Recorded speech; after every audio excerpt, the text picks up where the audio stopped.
and you're all very, very welcome. And my name is Stefania Gualberti, and this session is organized by INNATE, and we will be looking at the issues whether the tribal were unavoidable and why nonviolence failed and Northern Ireland became locked into a cycle of violence.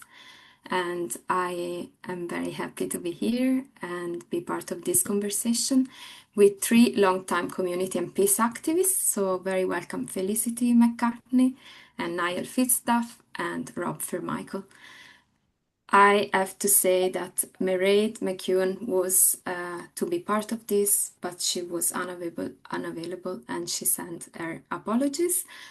And just to start, if we can say a couple of words to just introduce ourselves and who we are. So, Felicity, would you like to say a couple of words about yourself? Thanks very much, Steffi. Yeah. Well, I was brought up in Lurgan as a Quaker, and Lurgan's a very divided town, so there wasn't very much mixing of Protestants and Catholics in my youth.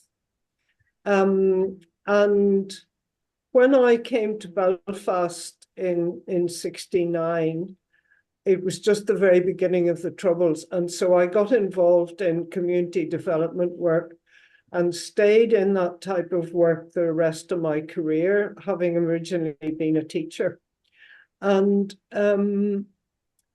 I got involved both in a voluntary and in a paid capacity, both working as a community development worker and then involved in various bits of voluntary activity, including some of the Quaker initiatives that happened during the Troubles.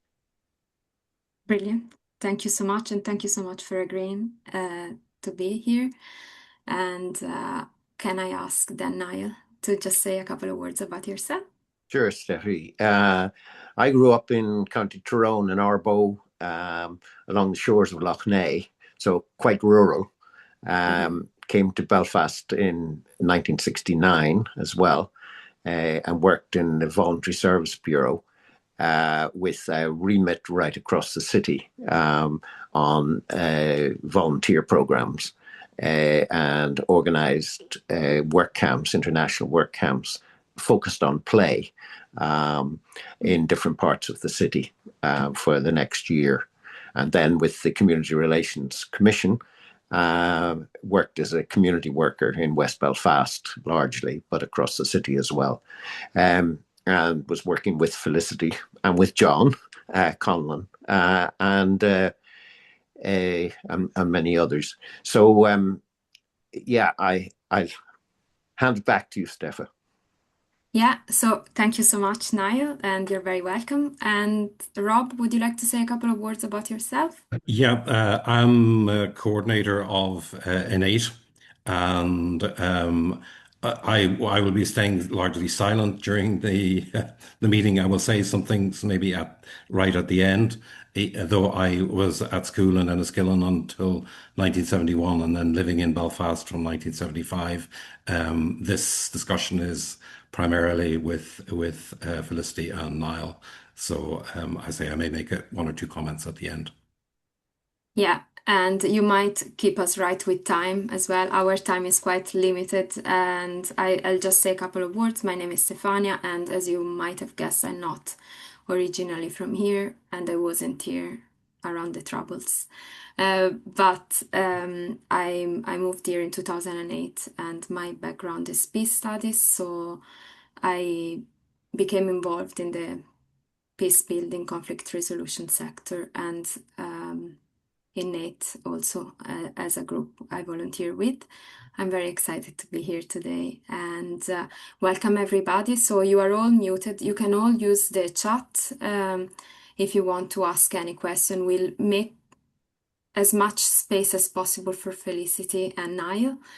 And as Rob said, he might make some comment about nonviolence and nonviolent strategies and the effectiveness of nonviolence, looking at the research. So let's start. And we started to think about this in relation of a statement that Michelle O'Neill made in 2022, which caused quite a bit of a storm. She said, and I quote, "I think at the time there was no alternative, but now, thankfully, we have an alternative to conflict, and that's the Good Friday Agreement." So our discussion will be looking at that claim of no alternative to violence from the perspective of Felicity and Niall here that were involved as peace activists during the Troubles. So was there no alternative, or were there alternatives but people did not see them? Was violence inevitable? And what prevented Belfast to go even becoming worse in terms of violence? And after Michelle O'Neill's statement, a survey, and we will be putting the link in the chat as well, found that a majority of Catholics today agree with that claim. And how do we understand that? So if we ask Protestants whether there was any alternative to the violence of the state or of loyalist paramilitaries, would the answer be similar? That there was no alternative either? And what of the state, which quite quickly was threatening Northern Ireland like a colonial outpost? So this is the context in which we are having this conversation. And I would like to just ask Felicity and Niall to describe what they were involved with at this time and what was the situation in Northern Ireland. So Felicity, first Niall and then Felicity. Yeah. Yeah. Sorry, Felicity. Or sorry, did you ask me to start? Yeah. Would you like to go first, Niall? Yeah, sure. I just in a warm-up conversation we had, I would concur with the idea that the question which said, were there alternatives, and did people not actually know how to implement them? I would agree with that. I think there were alternatives, but the de facto situation was we ended up with a war. And I experienced the 1956 camp to 60 border campaign from the IRA in Arbo. Knew many of the activists then, and basically that campaign was a rural campaign. What happened in 69 erupted in Belfast and in Derry. Although the first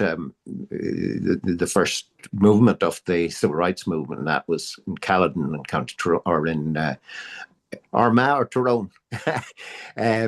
And the marches from Coalisland to Dungannon kicked off the civil rights movement, which I think was a good basis and shifted a paradigm within the Catholic community from looking for Irish unity or to one where civil rights became the issue.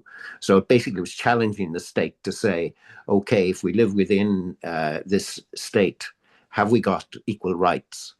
And the answer to that was no.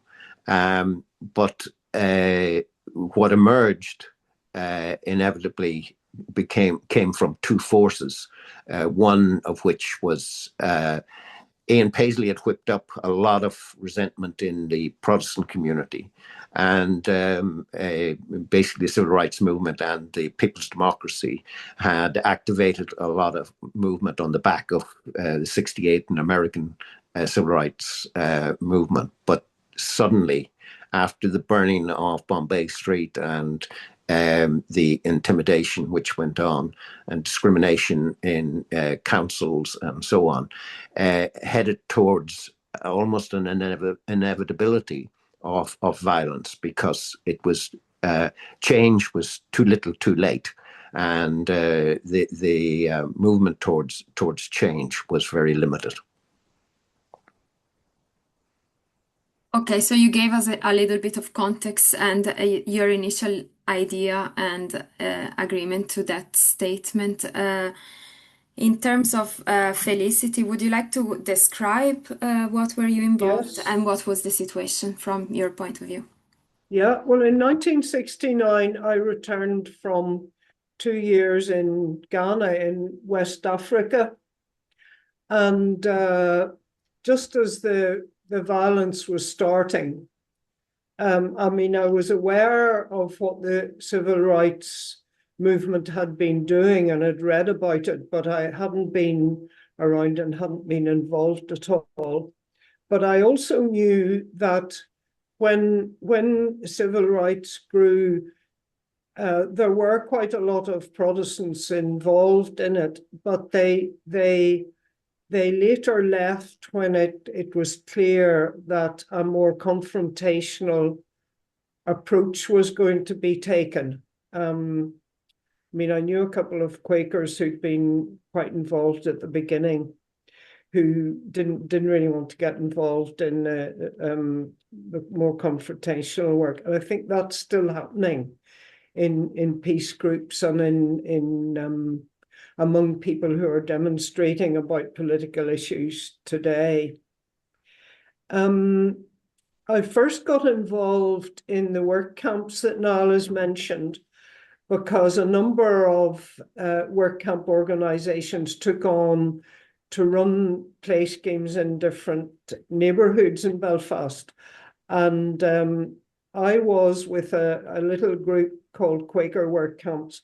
We were sent by VSB to Ballymurphy, where we worked for about 5 years every summer to provide children's play schemes.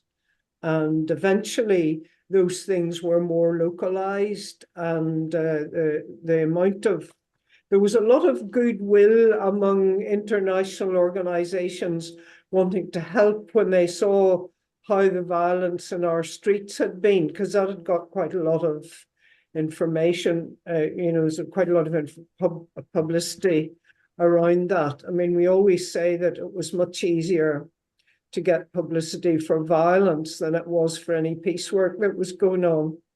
So during the first half of the 70s, well, really all the 70s, we had a lot of international people coming and helping us with various things, and these were quite key to what was going on. I mean, the unionist government in Stormont, their response to the issues arising from the civil rights movement was very inadequate. And the government in Westminster wasn't really doing anything about it. So it took a few years till the Stormont reforms happened. I think that started in 72, round about then. And Stormont was prorogued, and then various bits of legislation were brought in, and local government was reorganized, crucially, because the councils that we had, the rural councils and the urban councils, were quite small, and quite a few of them were really discriminated against anybody they didn't like. So, I mean, they weren't really in matters like housing and even jobs and things. They weren't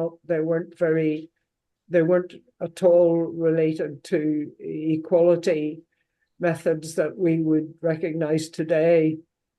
So but the government moved very slowly. But then when the violence broke out in 69, which followed on from violence, for example, outside Derry, when a civil rights march was going from Belfast to Derry to Belfast. Sorry, I can't remember which now. People were attacked along the road, just outside Derry, actually, Ardmore. And I think that was an indicator that there was going to be a violent reaction to any suggestion that the civil rights would promote Irish unity. And because of our history, really, and the fact that we were a deeply divided society, I think everybody kind of battened down the hatches and kept to their own sides. But the unionists didn't want to move because they saw that people wouldn't vote for them if they were seen to sell out, and that's been going on for quite a long time. However, the Westminster government, when a Labour government came in, they finally got involved and tried to move things on. And among the government reforms was the setting up of the Community Relations Commission, which Niall and I and John Conlon worked for. And that was an attempt to work at local level in both urban and rural areas. And it didn't have necessarily only a cross-community focus. In other words, we were helping groups if they were cross-community, but also if they were in one side of the community or the other, which many people lived in separate places. But it was a start at bringing in a new approach to democracy, really, because people could be involved in decisions about their own area, which were normally taken by more remote politicians somewhere. So it was a beginning of a kind of movement which kept on going. So it was the movement through community relations then. Yes, and community relations very much was part of it. But although we, as all the kind of team of workers, there were about, I think there were about 16 or something, we kept good networking and people knew what was happening in each other's areas. The people in the separate areas didn't necessarily mix so much if they were living in an area on one side of the community or the other, because they were afraid to come out of their area, because once violence hit the streets, people didn't want to leave the safety of their own community, and they were afraid of being recognized. And it was really the beginning of people having a sort, either a virtual or a real peace wall between different communities. So there was fear once the violence erupted, a lot of fear. Lack of safety, and for good reasons, because there were people actually active in the streets. And then, of course, the army was brought in, which was supposed to be a peacekeeping force, which it was for a while, I think, but then gradually it got identified as belonging to the state, the British state, and there was a reaction against it in Catholic areas all over, really. So you had really then, the other thing about this is you had three sides to the conflict, because the Republicans and the IRA saw the British government as the enemy, but they, like the loyalist paramilitaries, saw the IRA as the enemy. So they weren't really very well connected with the unionist government as it had been, because there was quite a big division, and it still goes on, where the unionist parties don't necessarily want to be seen to support the loyalist paramilitaries, but then they're dependent on their votes sometimes. So, it was, the relationships were quite complicated, as well as the fact that there were multiple paramilitaries on both sides. There were political differences between different factions, and at times feuds between different factions, both among Republicans and also among loyalists. So, it was very unpredictable where violence was going to break out next. Yeah. So that's the sort of environment we were living in from 69 for the next 6 or 7 years.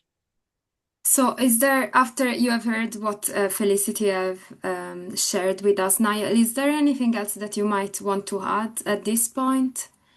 Well, I think just to state that the way in which the Northern Ireland state was set up was essentially a Protestant state for Protestant people, and was done on the ability of the Northern Ireland to maintain that divide. I mean, that was a precondition almost of the establishment of the Northern Ireland of Stormont.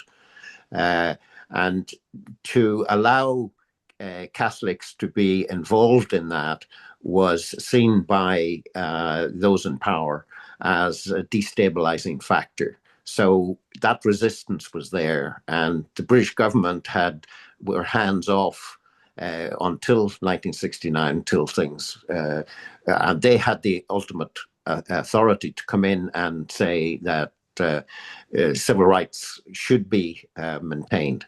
And to some extent, the Jim Callaghan package in 69, which brought in, as Felicity said, the Community Relations Commission, but also the Housing Executive and other reforms, and then moved on to the proroguing of Stormont and the McCrory report, which set up the basis of the reform of local government. Those reforms, that reform package, could have been a major starting point for an alternative to the violence. But the precondition which lay in both communities had cultures which essentially were heading in opposite directions. And when the clashes came, they erupted in violence. So the question that we're addressing is were there any alternatives, and did people not recognize them? And how might those alternatives have been pushed through at every level of society? As I mentioned, I witnessed a conversation between Maurice Hayes, who was the chair of the Community Relations Commission, and Brian Faulkner, who was Prime Minister in the Stormont government, where Maurice was outlining the need for reform at every level of society, from bottom to top. And Brian Faulkner was resisting any ways in which that would happen. In a very limited way. And of course, he was, the Unionist government was extremely fearful of the kind of change which was being promoted.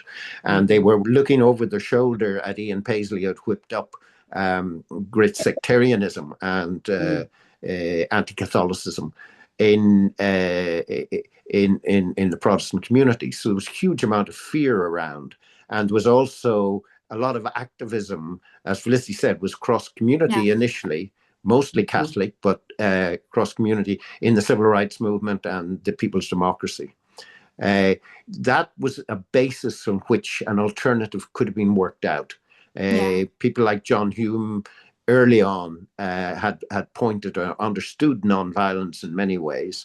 And if a coherent leadership had been brought forward earlier, it might have provided the alternative to violence. But we have to say that the reality is that we ended up with a war.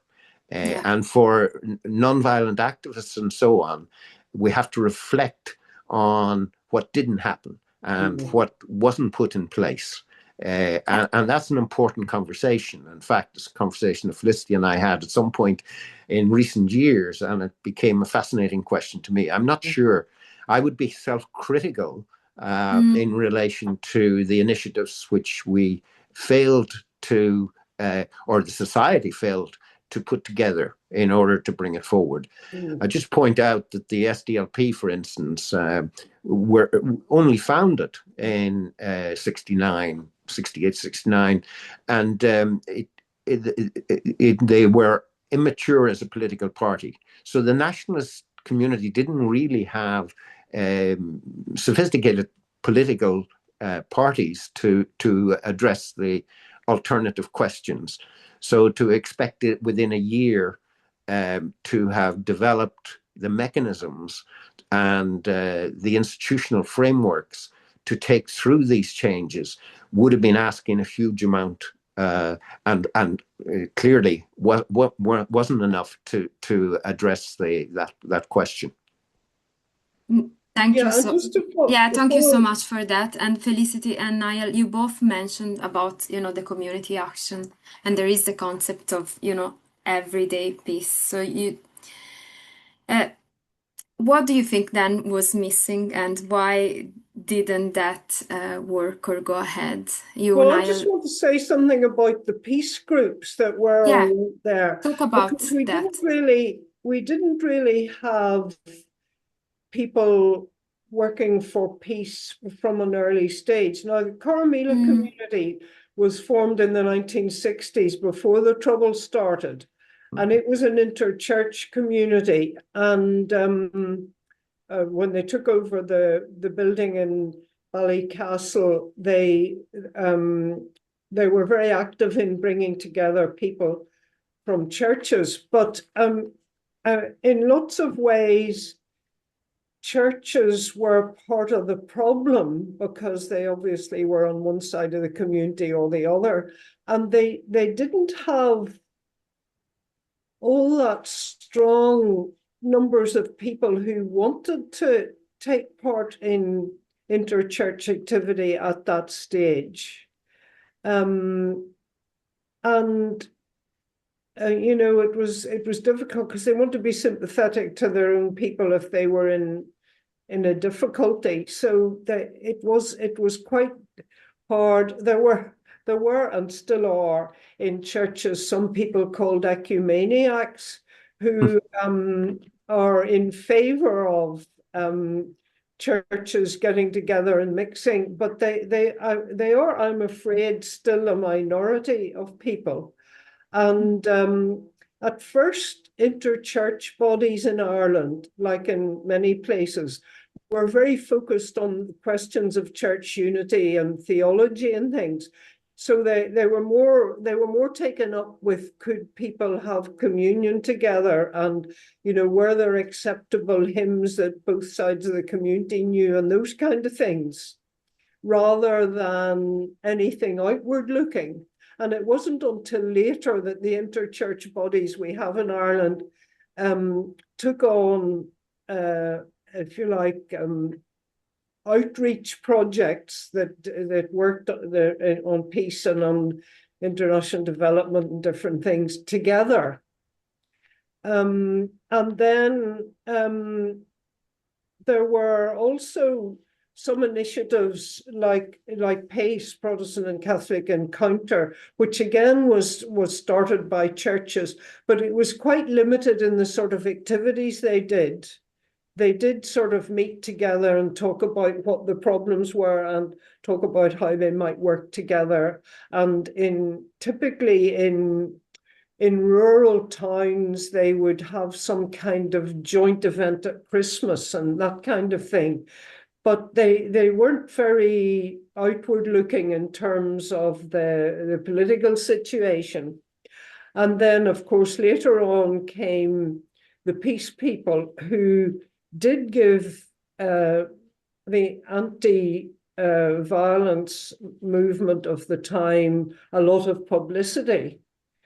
But it was a very, very public, and eventually became a much smaller movement that concentrated on a few things. So I think it's right that if anybody had decided they wanted to oppose the idea of violence and promote other ideas, that there wasn't very much support or even maybe interest in doing that at the time. And that's why the international element was quite important, because particularly around community development and the like, we worked with quite a few people who came from other situations, who including situations of violence sometimes, and who really wanted to help us. But Ulster people, we're not all that good at taking outside advice. And mostly people really only wanted to meet people internationally who agreed with them. So if you came along and if somebody came along and challenged people, they quite often were thought to be irrelevant. And I've seen that happen with a number of people and organizations, because we had so much history that we've been talking about the last few minutes, that there was so much tradition of opposition and all that, that it was hard for people to get out of those stereotypes. So a person from outside would have been seen as somebody who couldn't understand the context. Yes, all that. And the have a only thing say. is that, yeah, people still believe that every conflict's different. Well, it does. Every conflict may have differences, but there are things we can learn from each other. And then, after we had the Good Friday Agreement, people from Northern Ireland who'd worked for peace were very popular in other areas of conflict. They got invited to come along and asked, how did you do it? Yeah. So, there are always things that we can learn from other people and that we can share. But the important thing really is to have, I think, the values that I suppose that the civil rights movement stood for, the values of equality. Mm-hmm. And those were lacking. And I mean, it wasn't only across community equality, but when I look back at the role of women in 1969, most things were quite dominated by men, and it's been slow progress. The first woman doing this and the first woman doing that, and it's still going on. Look at the Archbishop of Canterbury today, the first woman ever to be. But so I think. So what did you think was the role of women and women's group? Well, I think there in those women's years. groups yet at local level as such, but there were a lot of women active in local community groups, because community groups became the service providers in their area. They were providing services that you normally would expect the state to provide, like childcare, and running youth clubs and all kinds of social activity, and even enabling education in local community centres, which, somebody like the Tech would come along and run classes. But so a lot of community groups did that kind of thing, and that grew over the next 10 or 20 like community years. development, and also Yes, responding to service there were a locally. lot of women involved in that, but there weren't many women making any kind of political or even sort of public body decisions at all at that stage. Yeah. Yes, I think. Okay. So Niall, I want to give you space as well. And so if you think about the community and peace sector, and we have heard Felicity mentioning them, what did you think they achieve or not achieve during the Troubles? And even, well, I mean, we talk about during the Troubles, I think there was a very weak community infrastructure, which had the values, as Felicity mentioned, of working across communities and identifying common problems and working on them together. We mentioned the tenants associations, and then more community. I mean, Northern Ireland did develop a very sophisticated network of local community organisation and representation from local communities, and women were essential to that, often not given the recognition, but becoming more and more important as the years moved on. And that wasn't true in 1969, but it became much more prevalent as time went on, to the point where, like the WRDA and like women's networks all over the place, both from employment, from different spheres. So, over the 30 years, there was built both urban and rural resilience within communities in ways which was identifiable, which before 1969 was not prominent. And that was one force in civic society, which was a great element, which had, if it had been there before 69, might have been another ingredient which would have lent to the alternative to moving into violence. But the reality was that we didn't make the link with developing a political sophistication which was able to develop leadership. And even the leadership, in a sense, people like Hume or even Peter Robinson or Martin McGuinness in later years would have had the potential to bring us out of the place we were and into a more political space. In other words, the communities, the community development which we did was very focused on community empowerment at that level. Wasn't always as good at translating that into different spheres of society, including the political.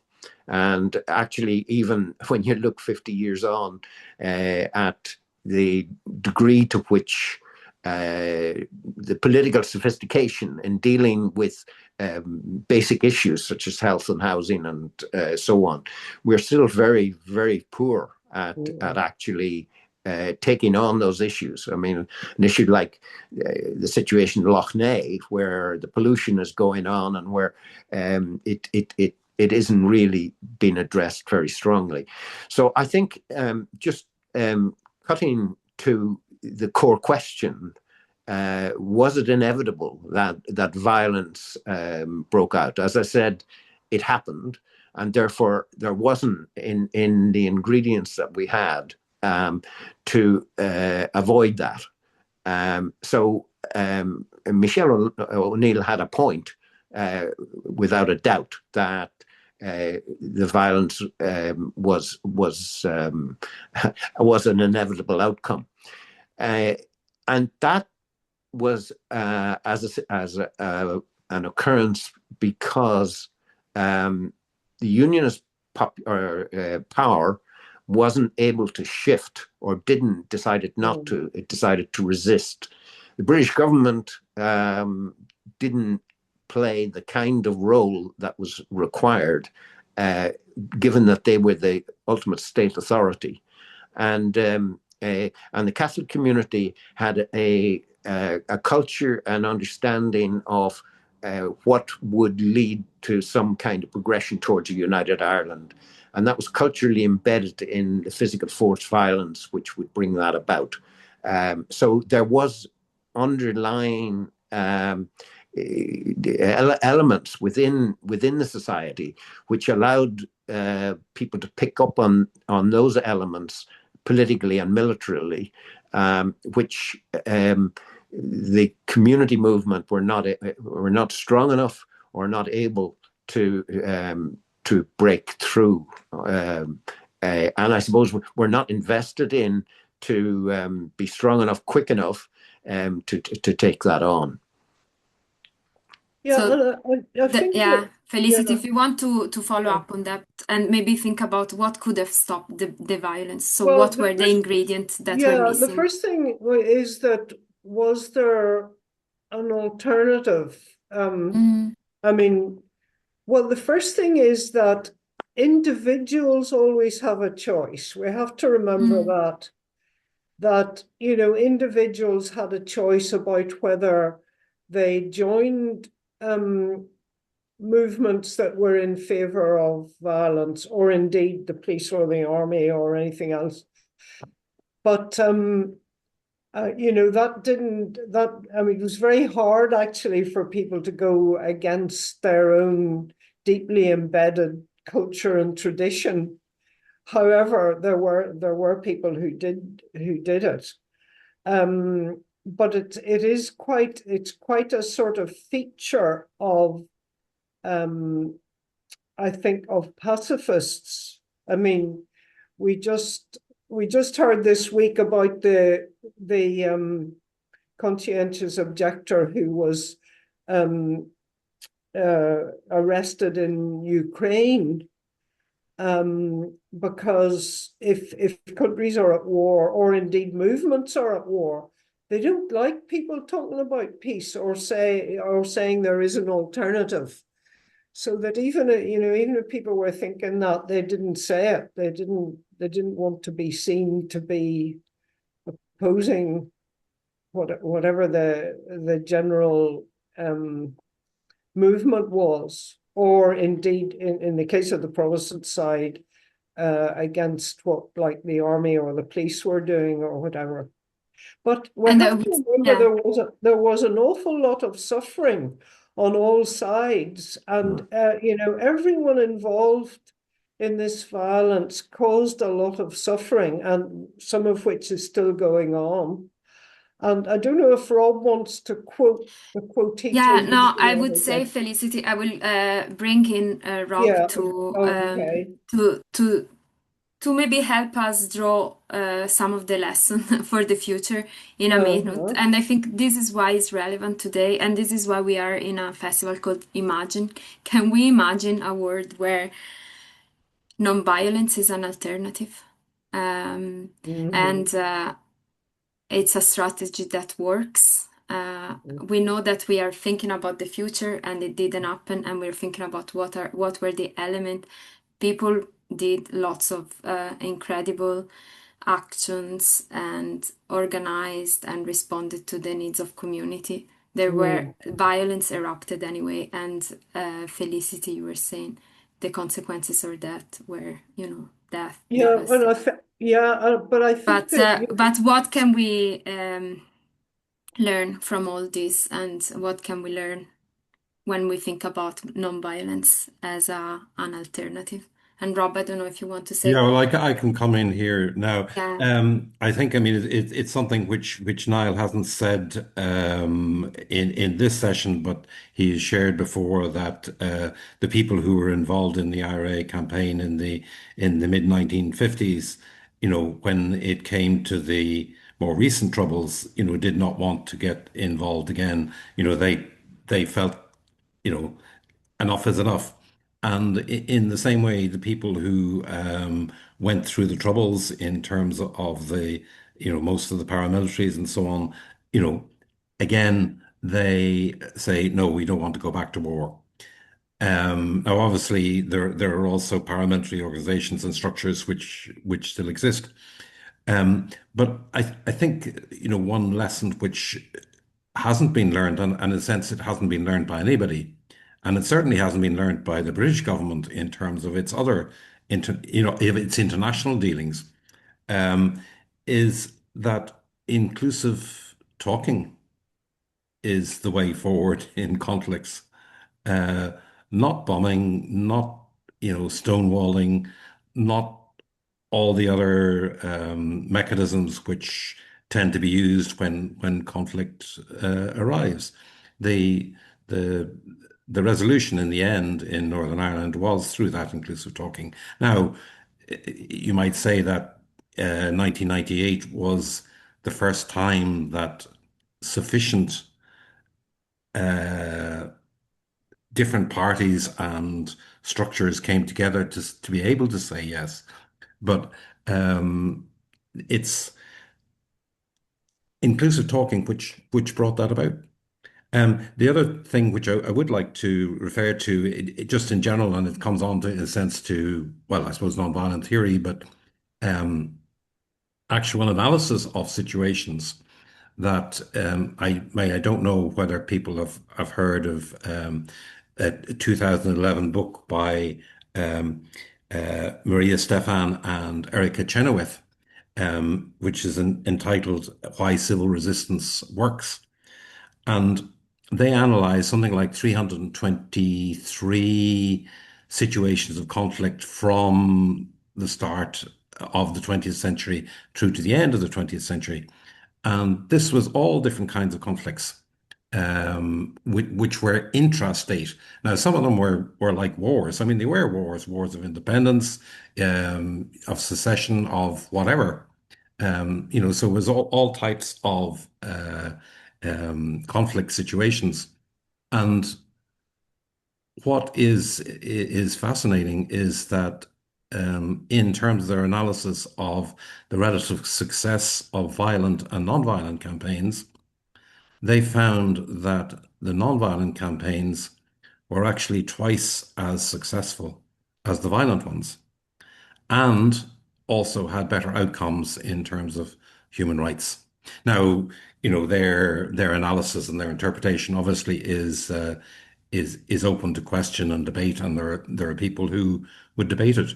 But I think it's interesting that they were not necessarily biased in favor of nonviolence, and certainly at the start, Erica Chenoweth was highly skeptical about the whole enterprise and what it would show up. But it's an intriguing empirical analysis of the different campaigns, and it's something which people don't know about. That there are obviously difficulties, and there are situations where you can say violence won't work or non-violence won't work or whatever. But in this analysis, meta-analysis of situations, non-violence came out the best. So, the bias which some people critical of them would say was that they were biased towards nonviolence. I don't think they were, and it's also shown in that their analysis of the Northern Ireland situation was that the IRA campaign was partly successful. I would disagree with that because although I think it's maybe a bit patronizing, that the comment by Seamus Mallon that the Good Friday Agreement was Sunningdale, the 1974 agreement was Sunningdale for slow learners. I think it is rather patronizing, and various parties were not involved in 1974. But I mean, there's still an element of truth in that. So that's enough from me, and enough about nonviolent theory. And back, I think, probably to any Yeah, comments that Niall and Felicity might want to make. yeah. Any further comment, and even just maybe focusing on what are the lessons, and Well, what can we bring for the future? Steffi, I would like to just mention a couple of things. Yeah. One is that in those who, in a sense, hold the power or seemingly institutional power and so on, there has to be a way in which you strategize to ensure that, in this case, that unless the Protestant community had the mechanisms to address civil rights and to lift the people who were exploited in their communities, like in education, working class loyalist communities, that unless, as Bob Overy had pointed out in 1967, that the civil rights movement would shift to be seen as a one-sided movement, which would just address those inequalities for Catholics and not address across the board, and particularly the deficit in Protestant working class areas where they had been exploited and patronized over 50 years and more. But that was not there weren't mechanisms to address that, nor was there ownership by the Protestant and Unionist and UK state to take on that particular issue. On the Catholic side, there was a latent energy which, through the 1948, the 11 Plus and the Education Act, which had created the potential of a Catholic middle class growing, and that bubble burst in 1969 when the room for that middle class to find a place in the society was not there, and therefore burst into was exploited for violence. The only thing I'd say in relation to Rob's comment is that while there may be better outcomes from nonviolence in society, the fact of the matter is that violence does erupt, and therefore addressing a very broad strategy towards the deficits, if that's not in place, then the violence will fill the vacuum. So the need for a strategy, a very specific strategy to use. And that strategy was outlined from the Community Relations Council at the time, to address everything from policing, the military, the British Army coming in. I mean, we were working at every level of society, from bottom to top, but the emphasis was only effective in certain areas. It was effective at community level, but wasn't at those other levels which were in deficit and were being resisted by the existing institutions which were there. Okay, so it worked at the community level, but not at the other level of society. Not sufficiently. Because it was resisted, yeah. Yeah. Okay. And of course you need so the violence erupted. Yeah, and we didn't have the political maturity within the political parties and so on to drive that forward. Yeah. And that was a deficit which was definitely there.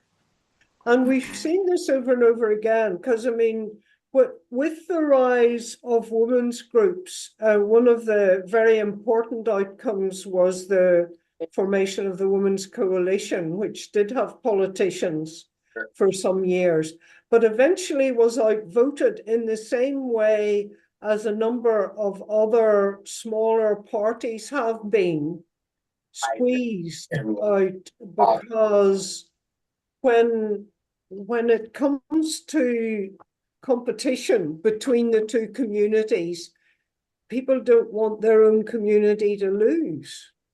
Yeah. So that the parties in the middle have been squeezed for some time, and it's only in the last few years, when the alliance parties had more politicians, that has stopped. But I mean, the Workers' Party and the Northern Ireland Labour Party and a lot of others who would have been cross-community and representing more progressive politics, people didn't vote for them. We have the politicians we deserve because we voted for them. And I mean, Niall's quite right about how politics hasn't really moved on much. And but the other thing is, when you're campaigning for these things, I think the importance of all levels is quite stunning, really. You need to be working both at the grassroots and also at the political level and at the civic society level as well, to promote these ideas and values of equality and of civil rights for all. And Professor Adam Curl, the first professor of peace studies at the University of Bradford, one of the things he said from his knowledge of a lot of different conflict areas was, the people in power don't really recognize what the problems are of the minority groups. They don't really, they sort of say things like, what are they complaining about? And I think that was very much the unionist hierarchy that we had here in the old Stormont. They would have said, what are they complaining about? They don't know when they're lucky. And, there was quite a lot of misunderstanding in that way. So we have to try and somehow promote and embed values of equality. And I mean, if you look at America or a whole lot of other places, you can see how that can so quickly be turned on its head. But one of the things when doing this kind of work is you have to believe that change is possible. And sometimes people just write them, they'll never change. You know, Joe Bloggs will never change his spots. But really, if you're trying to get some kind of progress, including in politics, you have to believe that change can happen. And also to build on what Rob said, the only really alternative to a war is to talk. Talks, and you need to sort of start at all levels for that.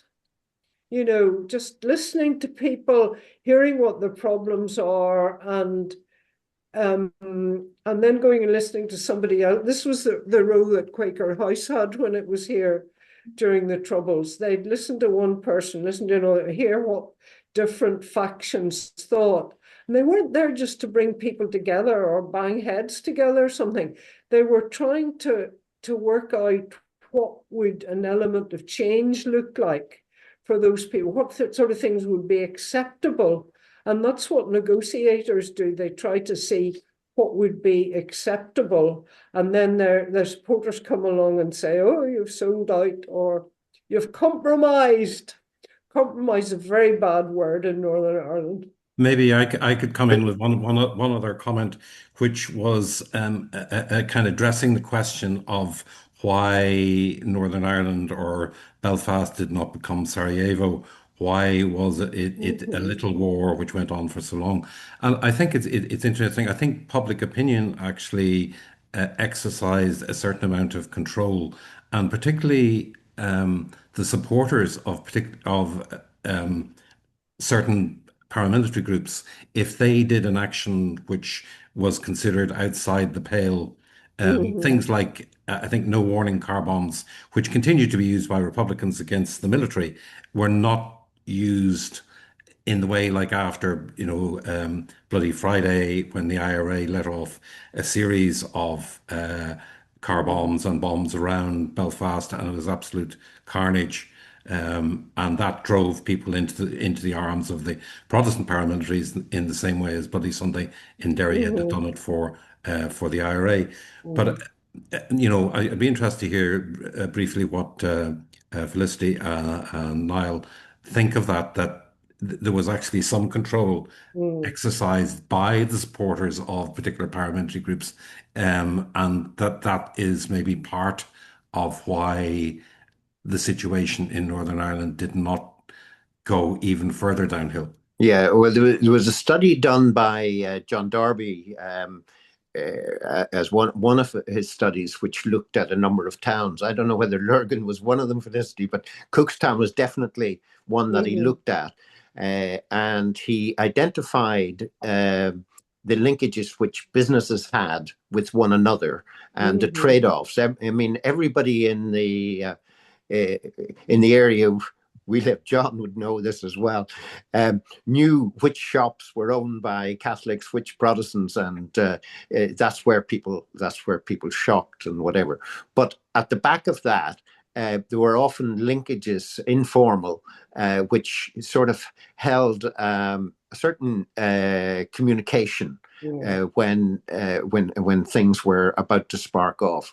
So that was one of the things which John had identified as a dampener of, and one of the reasons why things didn't get much worse than they had been previously. Another thing which I mentioned earlier in the earlier conversation is the work that Quakers did with the prisons, because often there's a stereotypical idea that people who get involved in paramilitary stuff are a bit stupid or something, whereas actually many of them, they are the very intelligent people who take this course of action at a point in their lives but they are actually, some of them, very sophisticated and very intelligent. So not to be discarded. And as we know, I mean, Mandela in South Africa, and even looking at the Palestinian question now, and so on, it's often in the prisons you will find the new shoots of possibility. And if you're thinking about was there an alternative to violence, if the support was given and really the intelligence was done within prisons, that's where you will find some of the best people to lead when they come out, or given other opportunities. And that was true here. And that was something the Quakers had identified early on and give support. And also education initiatives within prisons. So that is an important ingredient to mention and to focus on as one of the building blocks which might be there, including, as I say, all the other levels and institutional change, like the Housing Executive, like the Equality Commission, like human rights institutions as well. But I was going to say, I had a very interesting conversation with a vet once who said to me that he was based in Uri. He said to me that when Protestant and Catholic farmers come into the market, they have complete relationships for what they're doing. They're friendly to each other. Nobody tries to do anybody else down. They're all selling cows or whatever they're doing, and they take part in that institution, if you like, as complete equals. And they get on with each other, and they go to the pub afterwards and agree their deals and all the rest of it. And he said that it doesn't necessarily mean that they're going to unite the rest of the time. But if only politicians could see that they can unite in an institution and work together, and it doesn't necessarily mean that anybody's giving in to anybody else, but if you've got systems there which people can be in together and can understand each other, it makes society work. So, I mean, I think if only we were all cattle farmers, we might be able to manage. But I mean, it was a good example of keeping, not violence not breaking out everywhere, if you like, or of people, still getting on with normal life on a cross-community basis.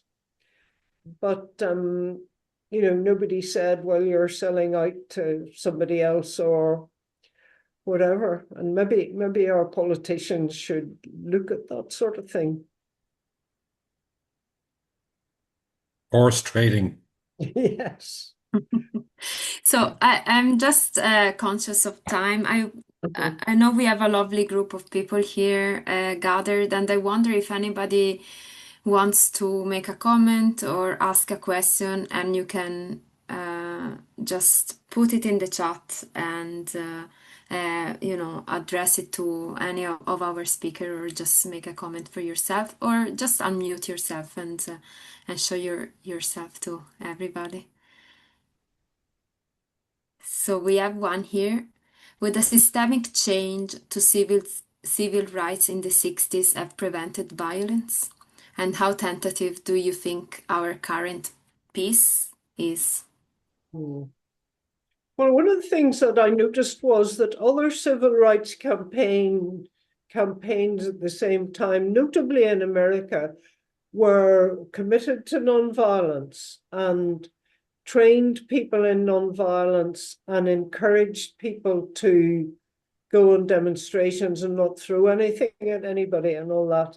And in fact, we had Bob Overy, who Niall mentioned, who was a pacifist from England, brought over George Lakey, who trained people in Philadelphia. He came from Philadelphia, but he trained people in Washington for civil rights marches. He trained the stewards and told them what told the movement what they needed to require of people, because he knew that if violence broke out, you know, probably the army would just come and shoot people and all that. So it was very much in their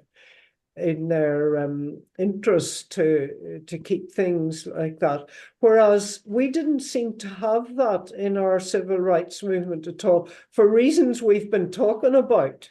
You know, our history and tradition and the oppositional nature of our society already prevented that from happening. So, I mean, I think it would have helped if that, you know, if we'd been able to get help on that at an earlier stage. Niall, do you want to make any comment to this? Well, yeah. The thing is that that very same training can be very useful in a military context as well. And those who, you know, there were competing narratives which were going on, and I mean, there were stewards at all the civil rights marches and so on to move in that direction, as well as the training that George Lakey and people brought in. But the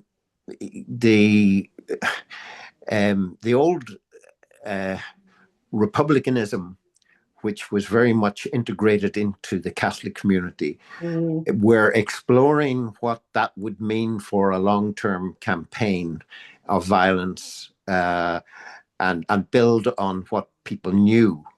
And that won out in the end, even though there was internal conflict within the Republican movement. And a lot of time was spent sort of sorting that out between the Stickies and Provos. I suppose the leadership which would have been required, had that been more developed at the end of the 60s, maybe the violence could have been diverted. There was no real vision of where the society could move. And there was also an equal and opposite, or maybe more than that, resistance to the need for change, to the values which Felicity had outlined. Depressingly, I think Michelle O'Neill may have been right. But I still believe from the beginning that there was an alternative, and it was threaded through the 60s, had not the opposite forces of whipping up on the Paisleyite side on the one hand, and the opportunities of picking up on another violent campaign through republicanism. Had those not been exploited, then of course things would have worked out a lot better and a lot quicker. And I mean, Seamus Mallon had a point about slow learners, but the problem was that the institutions which would have carried that weren't sufficiently developed. And that was definitely just one of those things that we ended up with 30 years of violence, which was, I think, absolutely tragic and was unnecessary and actually set things back. Had nonviolence been the means with which to take the situation forward in Northern Ireland, then I think we would have made much more progress without the war, which was 30 years of death and destruction. Okay, I think we have time for maybe one last comment or question if anybody wants to take this opportunity. Well, I started off thinking that organizations whose main job was to bring Protestants and Catholics together was a bit of a waste of time. But I've changed my mind on that completely, because I find that even now people really aren't mixing very much. And so I would challenge people in Northern Ireland to ask themselves, am I spending most of my life on one side of the community or the other. Am I meeting, In a bubble? am I meeting any new people who are different to me, including incomers, as we have a lot from other countries now? Or am I spending all my time in a particular bubble which involves mainly people I went to school with and all that? And I think it's quite important to encourage. I mean, there are mixed workforces now, and even schools and all that, which there weren't in 1969. But still, I find people are living very separate lives in lots of ways.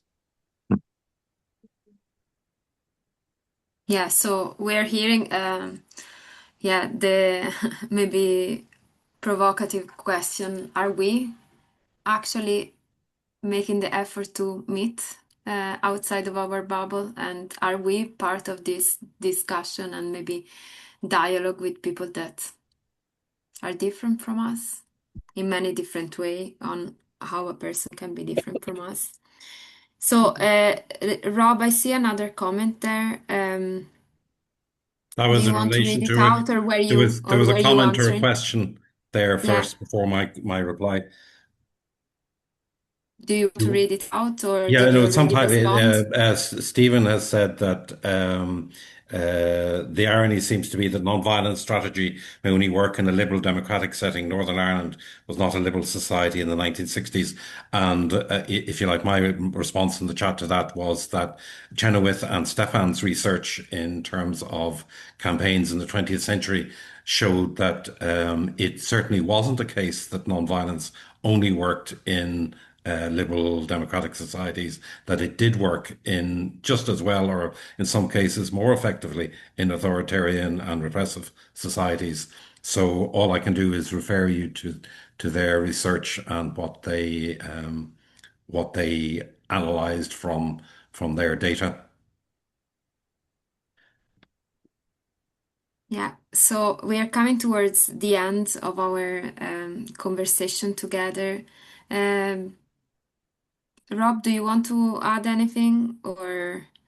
No, I'm done. Yep.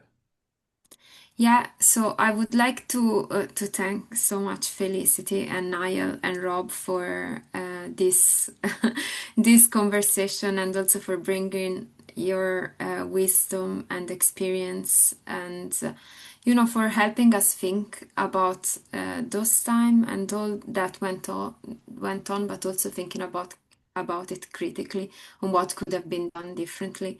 And I do think, again, that these conversations are so important, where we listen to each other, we think about the past, but also we think about how is it relevant today, where actually the narrative is also continuously thinking that violence is the way. And we live, in a world where increased militarization, and it seems like there is no other alternative. So I think we can. Thank you so much.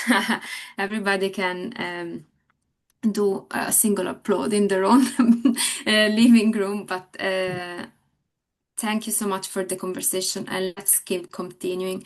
Rob has put uh, our link in the comment. Please connect with us, and let's continue. Imagine a world where war is not an option anymore, and non-violence can be uh, considered as an alternative. Bye.